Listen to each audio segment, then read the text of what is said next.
basement. I'm Big Jim Henderson, and this is my friend Spunky Moonbeam. My next guest is CNN's chief medical correspondent. His latest special, Big Hits, Broken Dreams. This is a doctor show. That's this show. Premieres Sunday, January the 29th on CNN. Please welcome the great Dr Sanjay Gupta, everybody. Sanjay Gupta.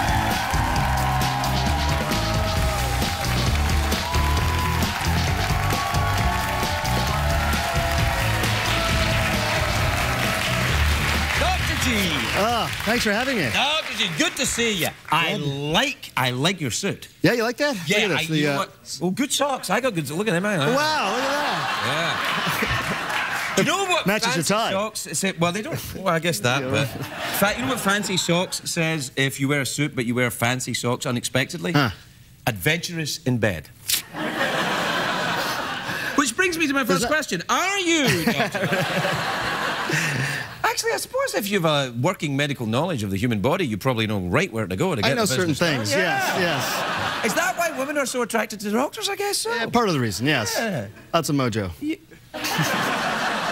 Yeah, very good. Hey, listen, I know everybody probably does this. I had shingles recently. Yeah, I was sorry to hear that. It really hurts, doesn't it? Oh, my Lord. By the way, Duchovny doesn't know what he's talking about. That's not herpes. It's not herpes, right? Yeah, right, exactly. That man is not a doctor. It's like exposed. You got a big rash, yeah.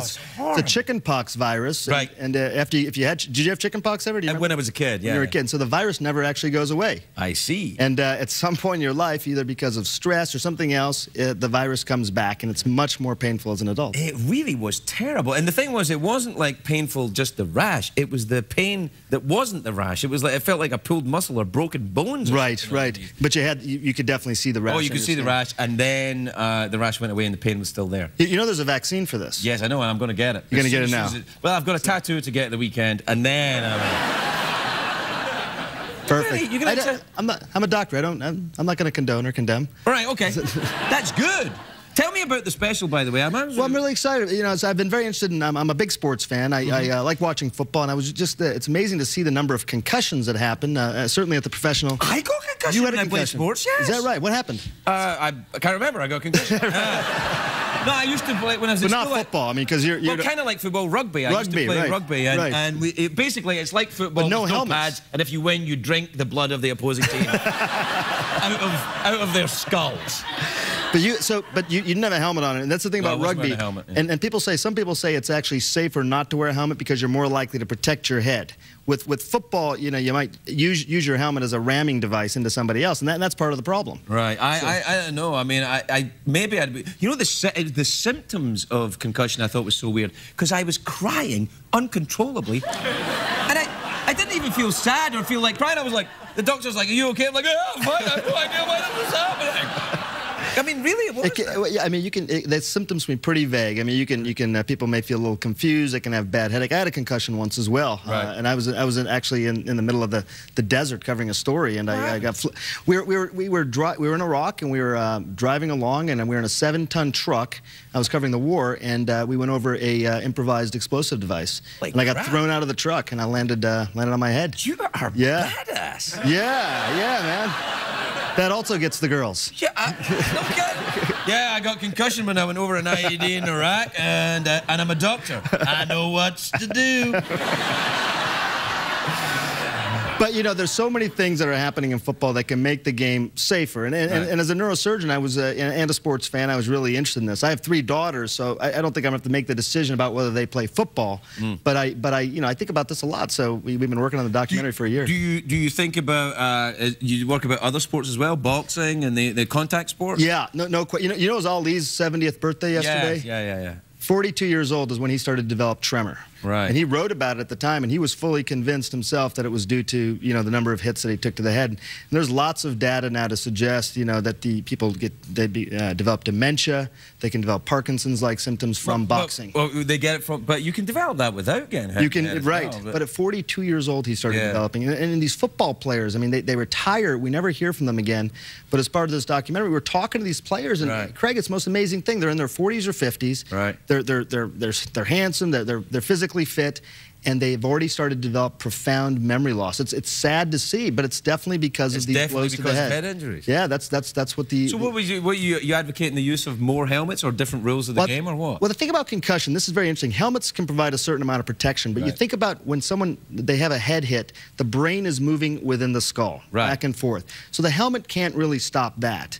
What you really, it's just a stopping suddenly of the head, and the brain is moving like a beach ball. So what you probably do is inject Botox into the skull. That's right. That's right. And I would do it. Freeze the brain, kind of like a seatbelt, yes, and then it would have the brain stuck in there. Right. Yeah. You know, I'm not a doctor, but that's an awesome idea, isn't it? It's in the documentary, yeah. What would you do then? How do you combat that? There's two things. Part of all, if somebody gets a concussion, the biggest thing is you want to prevent them from getting a second one while the brain is still healing. So you got to recognize a concussion. So that's and it's just got to be the culture in high school, as in college and professional. They want to get back in the game, and that's just something that's got to change. What was interesting, when I got concussion when I was playing rugby and it developed the uncontrollable sobbing, they allowed me to leave the field. They're like, please leave before the opposing team sees you! Yeah, that doesn't do too well for your teammates there when you're... It's very embarrassing. I still to this day, I wonder about it. I think it was... But I mean, I've been hit a couple of times in the head for less noble reasons than rugby.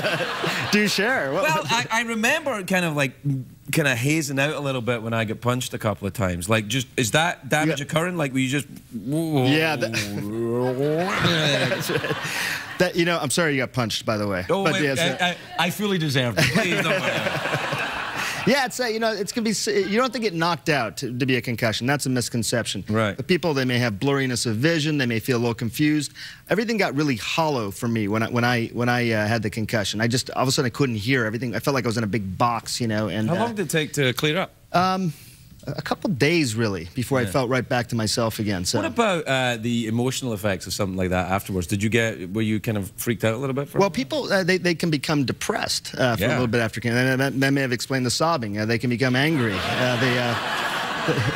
I'd like to think that, but... and then the memory problems, so then that can be just frustrating for people. They just can't remember what happened or even things around the event. That must be hugely frustrating. Yeah. Well, I look forward to the special. We're out of time. Do you want to do an awkward pause, mouth organ, or big cash prize? You're a doctor. Big cash prize. I thought so. What time is it, Sean? It's time for the big cash prize. Big cash prize, $50 American. Will fit an LED string in the United States, even those won by women. 2 ways to win. You can answer a question, you can guess what's in my box. And by box, I mean imaginary box in my head, which I imagine, and Jeff knows what's in it. I do not know what's in it. Guess what's in the box. Okay.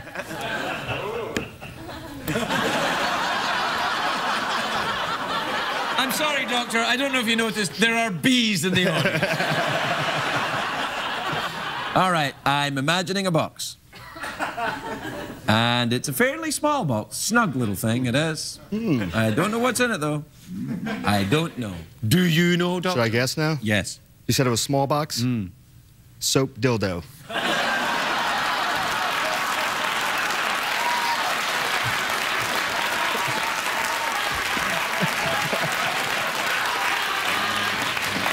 That's good, huh? Yeah, it's pretty good. Yeah, it's pretty good.